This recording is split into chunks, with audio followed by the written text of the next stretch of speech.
Tenaga or inner energy, welcome to you. Some time ago, a subscriber, Ryan Hampton, asked me to look into Tenaga inner energy.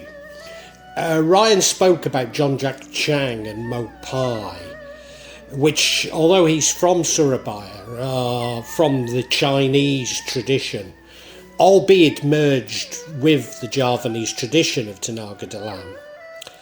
Now, I've got to be truthful with you. The rural Javanese and the Javanese of Chinese origins don't often mix that well, and they're sometimes unaware of each other's traditions, even though there's been major cross-fertilisation, especially in, say, the cities of Surabaya and Semarang. I should add that my wife's grandmother was Chinese and that our neighbours in Jakarta are largely Chinese, or Betawi, that's mixed race but including a lot of Chinese. Of course, it's the ultimate refuge of the racist to say that some of my best friends are. But it's true, some of my best friends are Chinese Indonesians. Nevertheless, in the past I've offended Chinese Indonesians by pointing out the dislocation between them and the rural Javanese.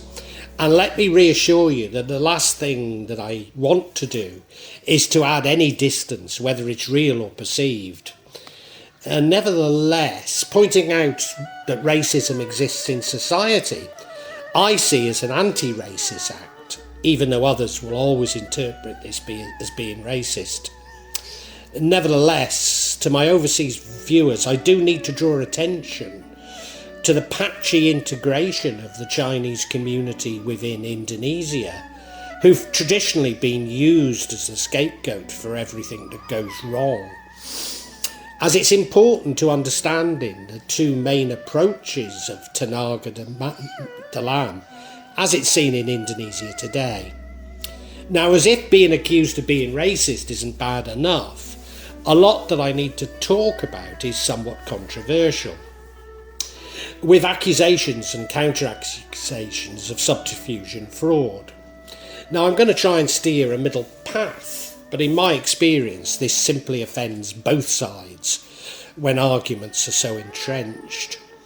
So when I was initially asked by Ryan, I focused on the Javanese aspect of Tenaga Dalam, but got stuck on the martial art Silat, which many people will know far more about than I. But nevertheless, Ryan's asked me again, and I had something of a eureka moment. So here's my attempt at overcoming it. Indeed, I've come to realise that so many of my vlogs talk about Tenaga Dalam without specifically having mentioned it before.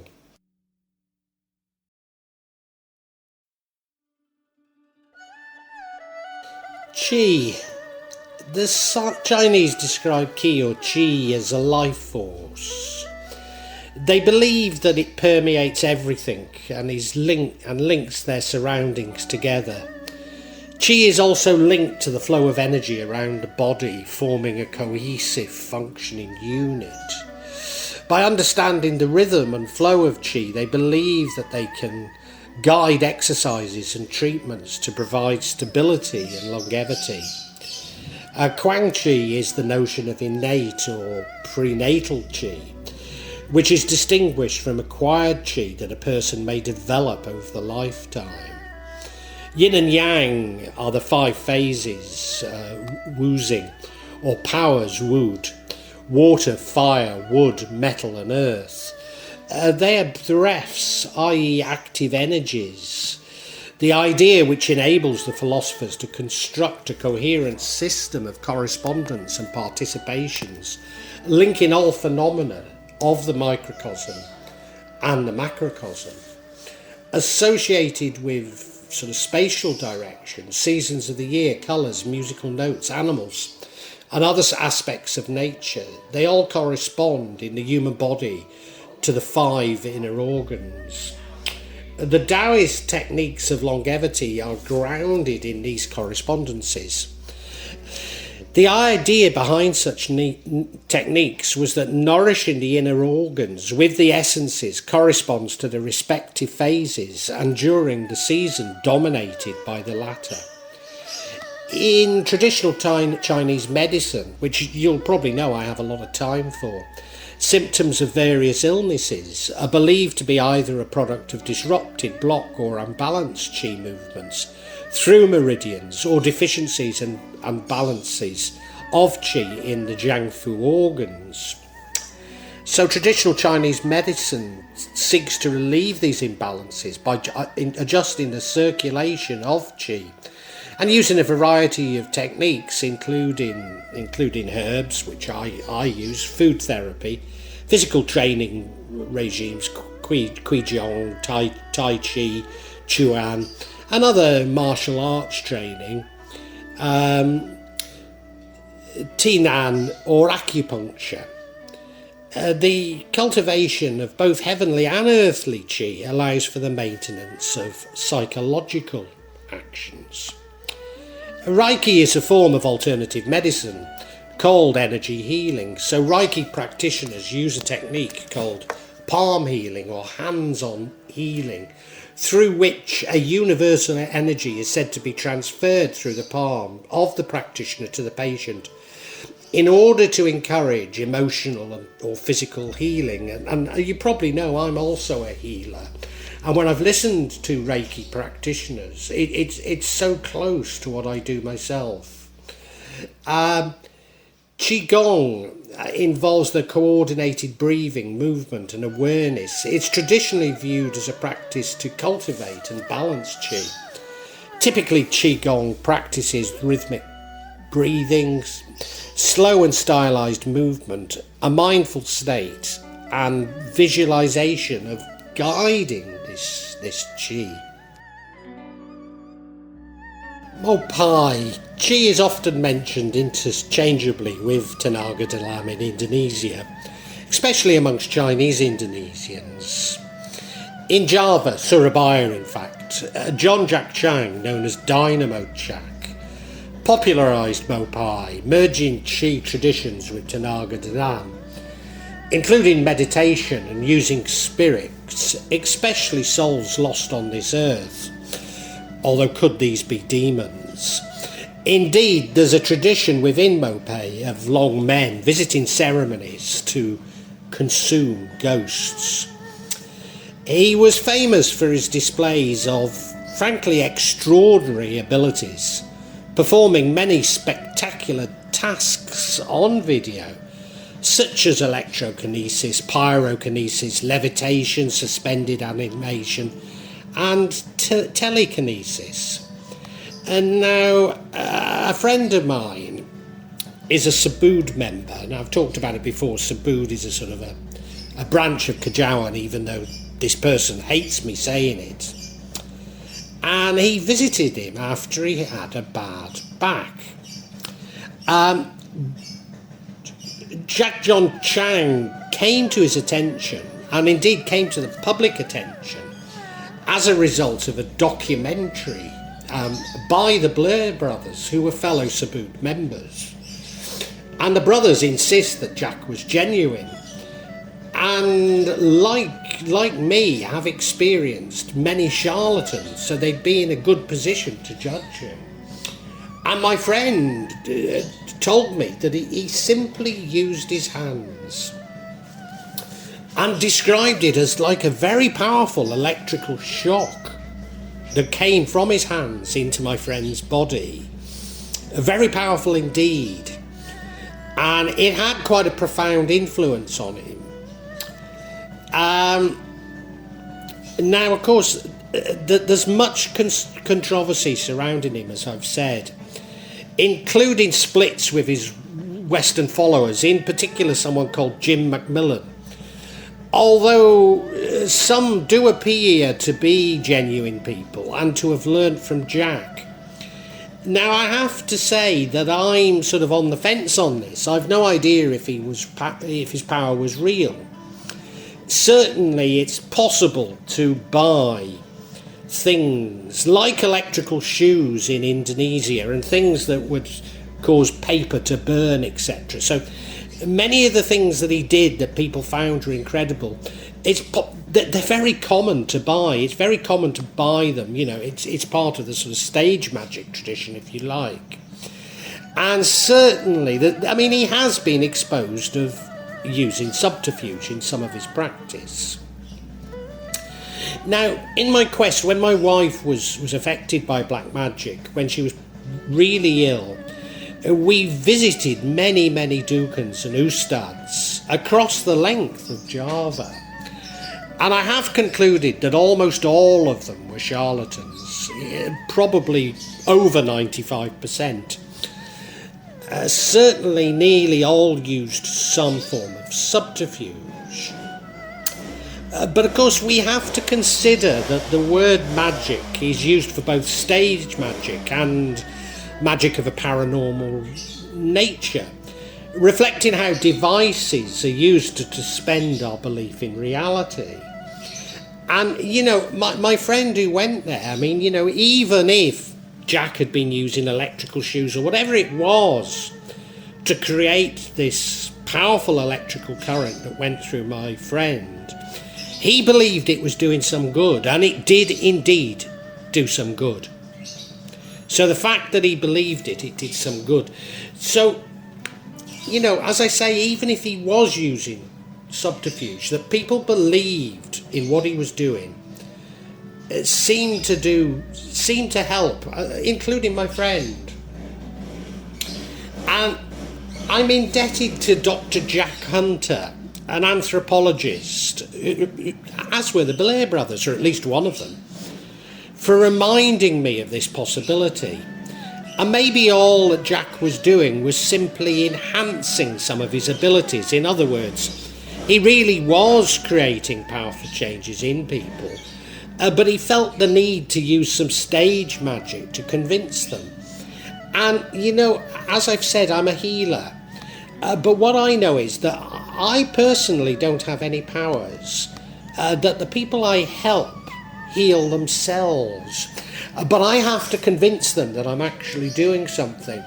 So whilst I don't use any subterfuge, I certainly don't use any stage magic tricks. Am I any better? Am I not doing the same thing? Furthermore, the concept of chi and using it to improve oneself and heal others is, in my opinion, very real. Indeed, many aspects of Tenaga and Dynamo seem to confirm Jack and his abilities are possible and very much follow traditional beliefs in Indonesia. It's simply the power of this energy which has been recorded on videos that seems dubious. And as I say, just because Jack may have used some subterfuge does not detract from the concepts and incredible abilities that came from harnessing this energy.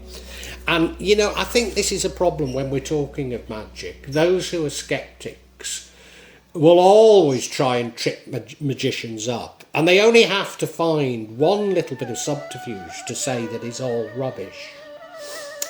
And when I don't think it is, I don't think it is.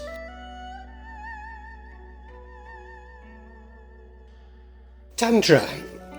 In Hinduism, the Kundalini, which is described as a coiled snake, is a form of divine feminine energy, or Shakti, and it's believed to be located at the base of the spine. In the muladhara, it's an important concept in Shaivism, and particularly Śhaiva Tantra, where it's believed to be the force or the power associated with this divine feminine, or the formless aspect of the goddess. The energy in the body, when cultivated and awakened through tantric practice, is believed to lead to spiritual liberation. The term, along with practices associated with it, was adopted into Hatha Yoga in the 9th century, and it's since been adopted into other forms of Hinduism, as well as modern spirituality and the New Age. Kundalini awakenings are said to occur by a variety of methods. Many systems of yoga focus on awakening the Kundalini through meditation, pranayama breathing, the practice of asana and chanting of mantras. Yoga and meditation are seen as one, something which is very much a part of the Tenaga tradition in Indonesia. The Kundalini experience is frequently reported to be a distinct feeling of electric current running along the spine. Now, Sabtadharma branch of Kajawan specifically practices chakra meditation to awaken the Kundalini. And this is something I've done, and I've awakened my Kundalini. Maybe not quite as shocking as some people report it, but yeah, I'm certain I've done it. Now, Tantra can involve inviting a spirit to possess oneself. It's seen as allowing a god into you, which will ensure positive experience after death. But it's also associated with the transgressive left-hand path, and therefore Tenaga Dalam can be seen as sorcery within Indonesia, as this energy is sometimes believed to come from a jinn. Tenaga Dalam. Now, despite these sort of Chinese and Indian traditions, which I do think have influenced Tenaga Dalam in Indonesia, indeed Indonesia is very, very much influenced by Chinese and Indian culture and traditions. Despite what I said about, the Javanese not mixing so well, I find that internal energy, the concept of internal energy, can be traced at least as far back as the ancient Egyptians, maybe to 4000 BC. There was a papyrus book called the Yedamaish Ontologia, and it said that when the shoulder muscles are moved, they will release a strange force so that they can knock down an angry person. From Egypt, this sort of tradition passed through Babylon, Greece, Rome and Persia. Internal energy or power, Tenaga Dalam, is a popular concept across Southeast Asia, but especially in Indonesia and Malaysia. Internal power is considered a human force that has an extraordinary power. Internal energy is distinguished from normal human energy, i.e. moving your muscles, etc. Basically, everyone has what's called inner power. They just don't know how to awaken and develop it. So the inner power has existed since humans were born. But the energy is still passive and will rise from time to time if the person is in a state of panic, sleepwalking, hypnosis, or extraordinary fear. Internal power is generally activated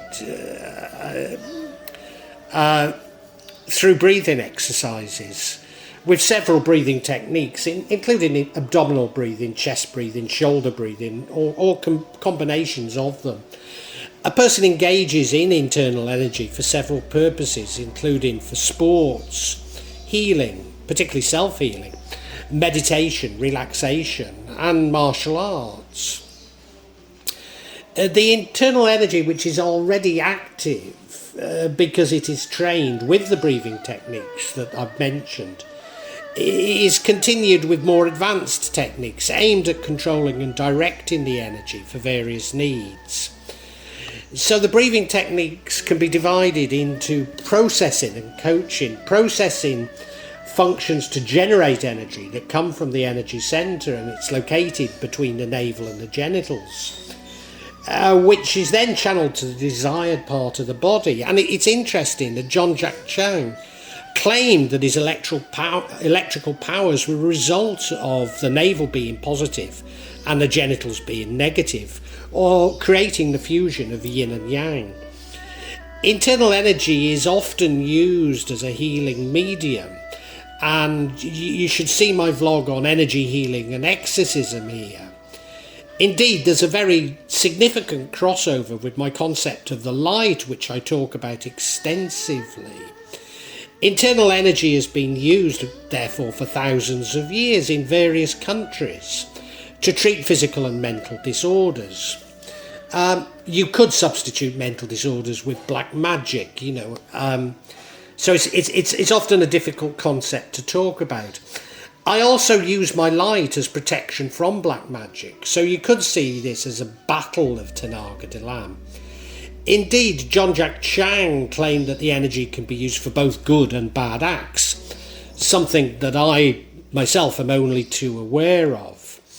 Now, to the skeptics among you, I should say that observations in the 1980s conducted in the US and Japan showed that the hands of an internal healer, a biomagnetic field, was emitted with a frequency of between 0.3 and 30 Hertz, averaging around 7 to 8 Hertzes.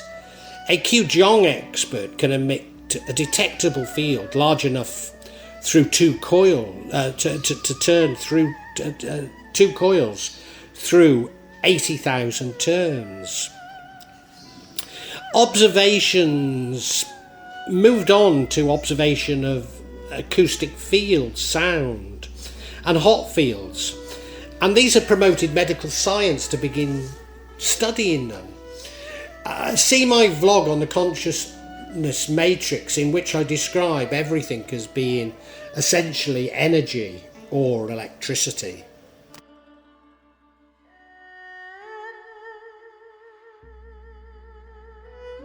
Silat.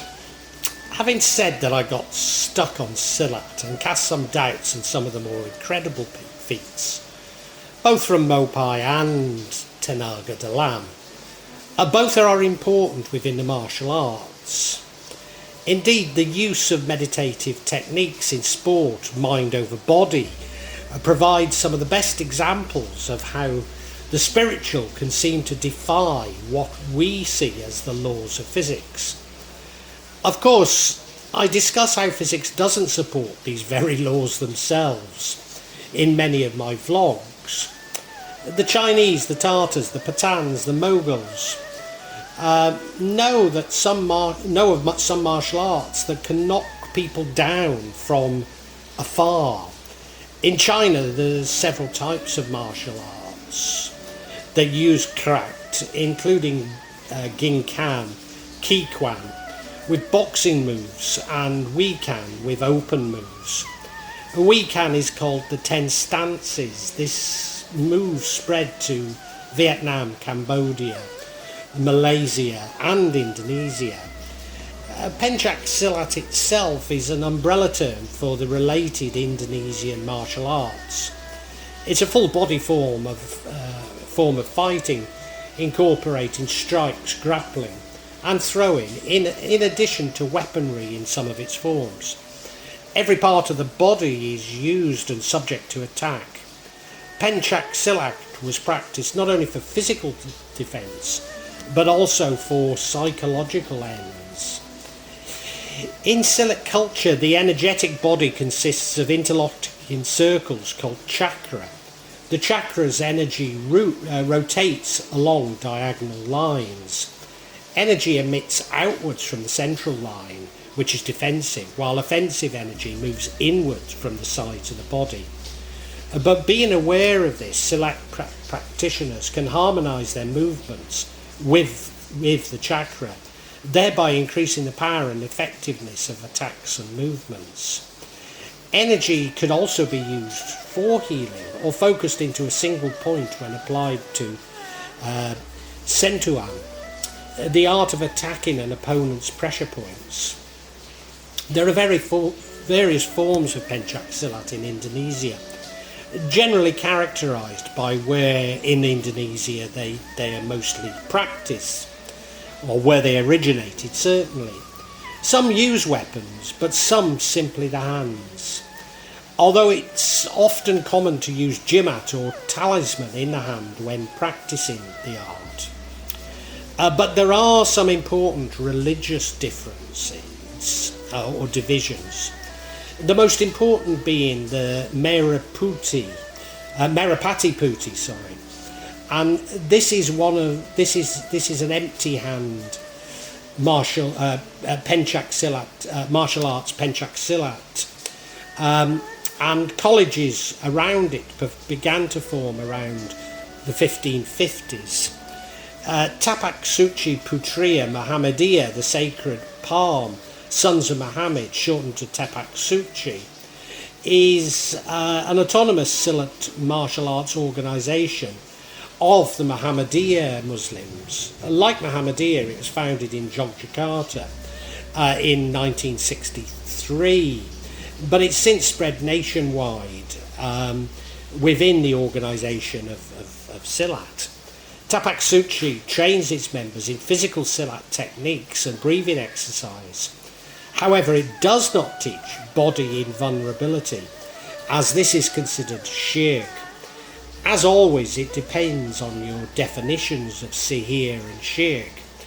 But if some do allow spirits to possess them, as in the tantric tradition, then Tapak Suci may have a point.